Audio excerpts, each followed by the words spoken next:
keempat, perilaku kontraproduktif. Perilaku terkait pekerjaan lainnya bersifat kontraproduktif.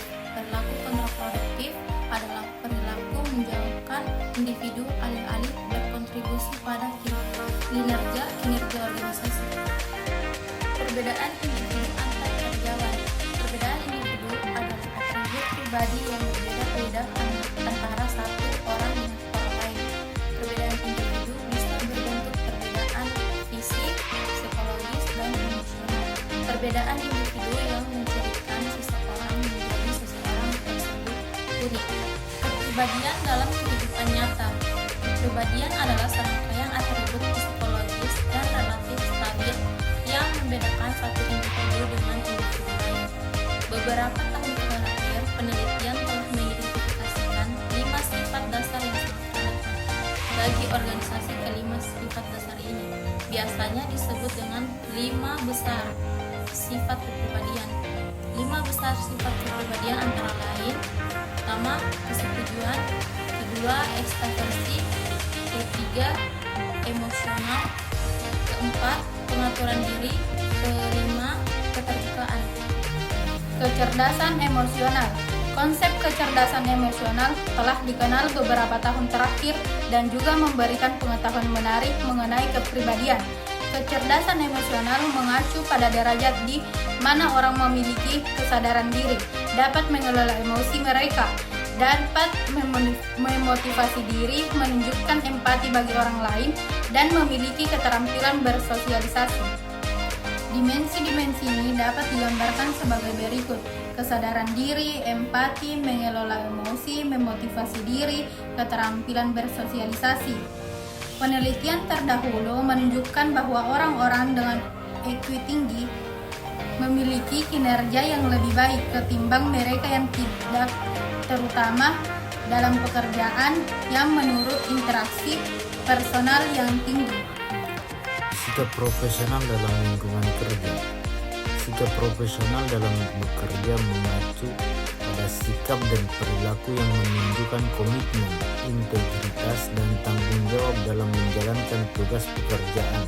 Sikap profesional dalam lingkungan kerja adalah kunci untuk membangun hubungan yang baik dengan rekan kerja dan menciptakan suasana kerja yang produktif. 10 sikap profesional.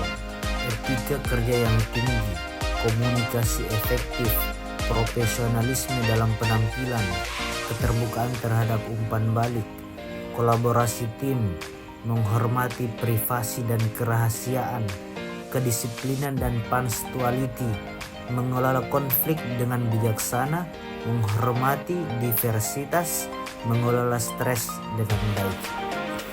Mencocokkan pekerjaan dan individu. Dengan beragam perbedaan individu dan beragam bentuk perilaku karyawan yang dapat terjadi dalam suatu organisasi, tidak heran apabila manajer selalu ingin mencocokkan antara individu dengan pekerjaan yang mereka jalankan. 2 metode utama antara lain kontrak psikologis dan kesesuaian individu pekerjaan. Kontrak psikologis. Kontrak psikologis adalah serangkaian ekspektasi yang dimiliki oleh karyawan dan organisasi terkait dengan apa yang karyawan akan berikan bagi organisasi, dengan apa yang karyawan akan berikan bagi organisasi, dan apa yang organisasi berikan sebagai imbalannya. Kesesuaian individu pekerjaan. Kesesuaian individu pekerjaan adalah pertimbangan penting ketika merekrut orang untuk menjalankan pekerjaan tertentu. Kesesuaian individu pekerjaan mengacu pada derajat sejauh mana kontribusi seseorang dan insentif dari organisasi cocok satu sama lain. Beberapa teori motivasi dasar. Teori 2 faktor.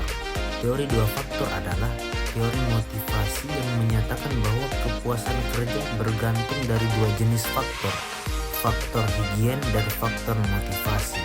Menurut teori dua faktor higien mempengaruhi motivasi dan kepuasan hanya jika faktor-faktor ini tidak dapat atau gagal memenuhi harapan. Kemudian teori klasik adalah teori yang menyatakan bahwa pekerja hanya termotivasi karena uang semata. Yang terakhir, teori perilaku awal. Teori perilaku awal adalah kecenderungan meningkatnya produktivitas apabila para pekerja yakin mereka menerima perhatian khusus dari manajemen. Sekian penyampaian materi dari kami. Kami mengucapkan wassalamualaikum warahmatullahi wabarakatuh.